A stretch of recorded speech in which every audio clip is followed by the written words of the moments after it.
नमस्कार, म पुण्डरी अर्याल। मैले 2 वर्ष अगाडि एउटा पुस्तक प्रकाशित गरेको थिएँ जसको नाम अध्यात्मको बाटोमा भन्ने पुस्तक हो। यो पुस्तक पक्कै पनि साना भाइ बहिनीहरूलाई पनि लाभदायक छ भने हामी जस्तो आधुनिक मान्छे भएर बाँचिरहेका, जसले संस्कृत भाषा र अध्यात्म र धर्म सम्बन्धी कति पनि ज्ञान नराखेका, जस्तै म जस्तै अरूको लागि पनि उपयुक्त छ भन्ने मलाई लाग्छ। म विगतका धेरै वर्ष अगाडिसम्म म आफूलाई भौतिकवादी सम्झिन्थे। यो धर्म, यो अध्यात्म भन्ने कुरा केही होइन भन्ने मलाई लाग्थ्यो। तर पछि जब म कलेजो प्रत्यारोपण भएपछि जुन बाँचे र तत्काल बिरामी हुँदा जुन कोमामा गएको अवस्थामा जुन मेरो मस्तिष्क, मेरो परिघटना जुन ममा आयो, जुन मैले प्रकाशित गरेको कलेजो फेरेको मान्छे भन्ने पुस्तकमा संक्षिप्तमा वर्णन गरेको छु। र आज मैले यो पक्कै पनि सबैलाई फाइदा हुन्छ भन्ने लागेर नै मैले यो अध्यात्मको बाटोमा भन्ने पुस्तकलाई पाठ गर्न गइरहेको छु। यो प्रारम्भमा के लाएर मैले यो गरेको हो त भन्ने कुरालाई मैले यहाँ दर्शाउन खोजिरहेको छु। पुस्तकको अन्त्यमा लेखे पनि मैले आज प्रारम्भमा यो मैले चाहिँ नि यहाँ समक्ष पढेर सुनाउन गइरहेको छु। मानव जीवन प्राप्त गर्नु भनेको हरेक व्यक्तिको लागि दुर्लभ संयोग मात्रै हो भन्ने लाग्छ मलाई। त्यसैले यो जुनीलाई अर्थपूर्ण जीवन बनाएर बाँच्न पर्दछ भन्ने मेरो धारणा पनि हो। म को हुँ, म केका लागि बाँचिरहेको छु, म के काम गरिरहेको छु, किन गरिरहेको छु भन्ने कुरा होसमा रहेर गरियो भने त्यसको परिणाम पनि सुखद हुन जान्छ। मान्छे यो धरतीमा जन्मेको कुरा दुःख पाउनको लागि पनि होइन, मोज मस्ती गर्न मात्रै पनि होइन। मानिसले हरेक काम, उमेर, बुद्धि, विवेक अनुसारको सुहाउँदो कर्म गरेर जीवनलाई अगाडि बढाउन पर्दछ। जीवनको अन्त्यसम्म अर्थपूर्ण जीवन बाँच्नुपर्छ। मान्छे जन्मेको आफूले गरेको प्रारब्ध कर्मफल भोग्न र जन्म मरणको भवचक्रबाट मुक्ति पाउने अवसर प्राप्त गरेको पनि हो। त्यसैले हरेक हाम्रा नाता सम्बन्धहरू राम्रा नराम्रा पाउनु पनि संयोग हुन्। कहीं न कहीं हाम्रा पूर्व जन्मको अन्तर सम्बन्ध भएर जोडिन पुगेको हो। प्राणी मध्येमा मानिस मात्रै सबभन्दा चेतनशील प्राणी हो। मानव जीवन उत्कृष्ट बनाउन अन्तिम समयसम्म नहारिकन खोजिरहनुपर्छ। जीवनको प्रत्येक पल उत्तिकै महत्त्वपूर्ण हुन्छ। समान रूपमा सकारात्मक भएर त्यसलाई उपयोग गर्नुपर्दछ। हामीले जबसम्म आफूलाई यो ब्रह्माण्ड र परमात्माको विराट अस्तित्वको एउटा अंशको रूपमा ठान्दैनौं, तबसम्म हामी मूढ बनिरहेका हुन्छौं।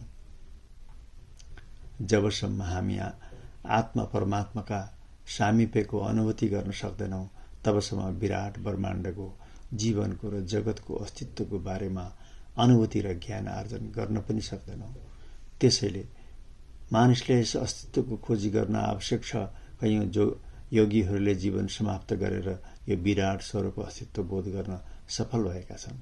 वर्तमान समयमा जसले आफूलाई चिन्दैन, म को हुँ भनेर खोज्दा पनि खोज्दैन, उसले न त कसैलाई चिन्दछ न त चिन्न नै खोज्दछ। मात्रै उसले आफ्नो स्वार्थपूर्ति मात्रै हेरिरहेको हुन्छ। त्यही स्वार्थ पूरा गर्न उद्यत भइरहेको हुन्छ।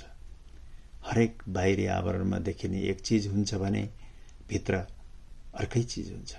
जो मान्छे बाहिर नरम र मृदुभाषी छ त्यो मान्छेको मनमा कठोर र निर्दयपन लुकेको पनि हुन सक्छ। जो मान्छे अति नै नास्तिक देखिएको हुन्छ बाहिरी रूपमा वास्तवमा ऊ भित्र आस्तिक र आध्यात्मिक भएको पनि हुन सक्छ। कोर्दभित्र पनि करुणाको सागर हुन सक्छ। बोक्रामा देखिएको रंग र स्वरूप फलमा निश्चित नै फरक हुन्छ। त्यसैले बाहिरी रूपलाई हेरेर कसैलाई पनि मूल्याङ्कन गर्न कठिन हुन्छ। यो संसारलाई परमात्माको प्रेमको उपहार ठानेर प्रेम बाँडेर प्रेमपूर्वक बाँचौं। अध्यात्मको ज्ञानले एकअर्कालाई ठूलो सानो ऊंच नीच नदेखि समभाव गर्न प्रेरित गर्दछ। यो ज्ञान भएन भने हामी जहिले पनि डर, त्रास, ईर्ष्या, घमण्ड, अभिमान, प्रतिस्पर्धा, लोभ, पाप, दुष्कर्म पालेर बाँचिरहेका हुनेछौं।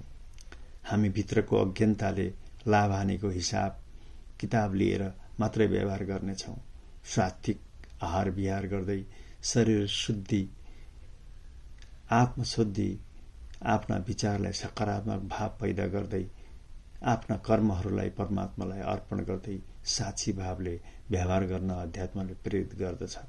गृहस्थ भएर पनि त योग साधना गर्दै आत्मालाई परमात्मासँग जोड्दै सुखी, खुशी र स्वस्थ जीवन बिताउन सकिन्छ र बिताउनको लागि प्रेरणा दिन सकिन्छ। मानव जीवन दुःख पीडा मात्रै भोग्नको लागि कदापि होइन। यो जीवनलाई उत्कृष्ट बनाउँदै सुखी, खुशी, स्वस्थ, परमानन्दको अनुभूति प्राप्त गर्नुपर्दछ। सुख दुःख भनेको आफ्नै कर्मले, आफ्नै विचारले सिर्जना गरेको हो।